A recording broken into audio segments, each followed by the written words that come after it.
परंतु जे महात्मे भेटले त्यांनी सांगितलं खरंच तो परमात्मा आहे.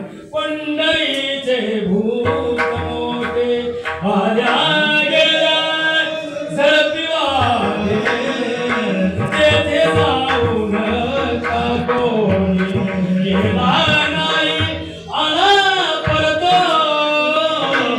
कोणी. पंढरीचे भूत मोठे तुका पंढरीसी गेला परतो नाही आला. पंढरीचे भूत मोठे. हो त्या परमात्म्याच्या जर नादाला लागलं तुमचा परपंच नीटनेटका करू देत नाही. देव घरी येण्याची लक्षणं आहेत. हो देव घरी येण्याची लक्षणं आहेत. परमात्मा 18 विश्व दारिद्र्यामध्ये कवच त्याचं नीटनेटकं नाही बरोबर. आज पूर्ण टायर टाकलं होईल. चार तू बदलायची झाली.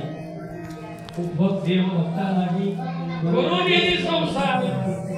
म्हैस किती रिडकून गेलं म्हैस दूध देणार.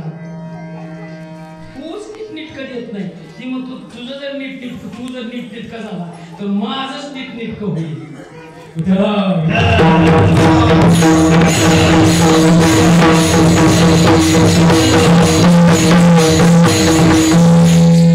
पंढरीशी गेला परतोरी नाही आला. परत जन्माला माणसाचे यायचं कारण नाही. मोक्ष विश्रांती सुखाचं ठिकाण भगवान परमात्मा आहे. म्हणून महाराज म्हणतात ए बाबांनो मी आता हात वरी करतोय. आता मी समजेने हातच वरी केलं. मराठीला आरक्षण द्यायचं म्हणजे समजेने हात वरी केलं. आम्ही तुमच्याकडनं आहोत. 150 आमदार आहेत, 48 खासदार आहेत. गरीब मराठ्यासाठी बोलायला कोण तयार का तयार नाही. काय कारण असेल हीच कारण नाही. 2 एकरात 14 जण बघवायचे 8,000 एकर आले आणि प्रत्येकाला 2-2 पोर आहेत. टक्केवारी कमी पडली की गरीबच पोरगा आला की आई बाबाला नीट बोलते. ती त्याला पूर्ण शिक्षण भेटलं आता तरी नीट सर्व्हिस नाही ना त्याला. ती 24 तास असंच करत बसते. गाय बी पाणी पाहिजे तर वाजाने जात नाही. लग्न बी होईना. नोकरी आहे का? नोकरी आहे का?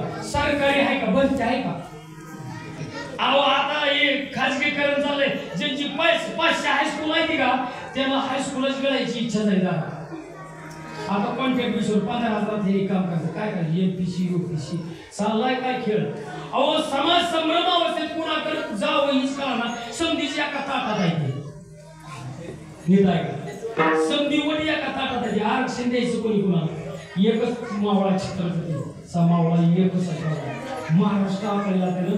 आणि काल उमरखेड पासून ते आपल्या इथवर प्रवेशबंदीचं समजा बोर्ड आहे. याचा अर्थ समाजच क्रांती घडवीत असतो.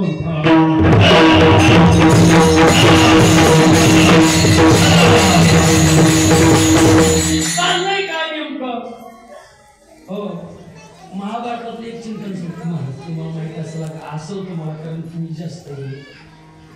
कृष्ण परमात्म्यानं कौरवाचं जेवढं सेनापती होतं का सेनापती रथ हाकणार तेवढीच मीटिंग बोलली होती. कोणी कृष्ण परमात्म्यानं त्या दुर्योधन दुःशासनाची यांची मीटिंग बोलवली. त्यांचं जे सेनापती येतं का रथ हाकणार त्यांची प्रायव्हेट मीटिंग अंधारात बोलवली. देवावर काय सांगितलं असं त्यांना की पहिलं चाललेलं इकडे 40 मिळाले तिकडे 40 मिळाले. ज्यांनी छत्रपतीच्या पायाला शिवले की मी तुम्हाला आरक्षण देतो त्याची थोडी वाट बघा की काय होते. लगेच त्याच्या कशाला मागा लागायला त्याने छत्रपतीच्या पायाला स्पर्श केलाय की मी गरीब मराठ्याला आरक्षण दिल्याशिवाय राहणार नाही.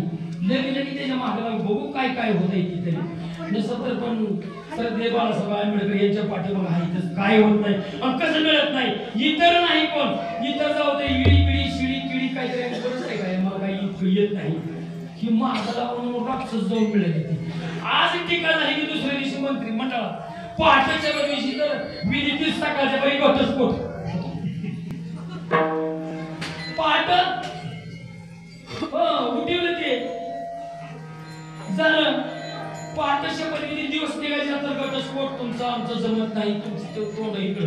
आता संधीच्या काळात आली समाज इतका नाही बारक्या करावं ते काय करावं सांगायची गरज नाही. परंतु 1000%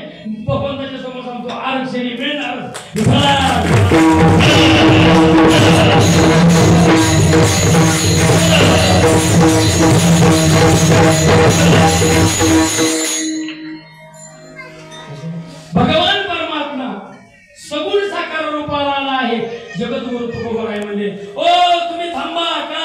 जसं आळंदी सोहळ्यामध्ये कोणाचा पकवास कोणाचा टाळ गेलेला संध्याकाळच्या वेळेला तो चौकदार मोठ्याला हात करतो थांबा. पुढला मार्ग कसा जायचं कसं कोणाचं पकवास विसरलंय कोणाचं केसाला पालिश करायचा ब्रश सापडलाय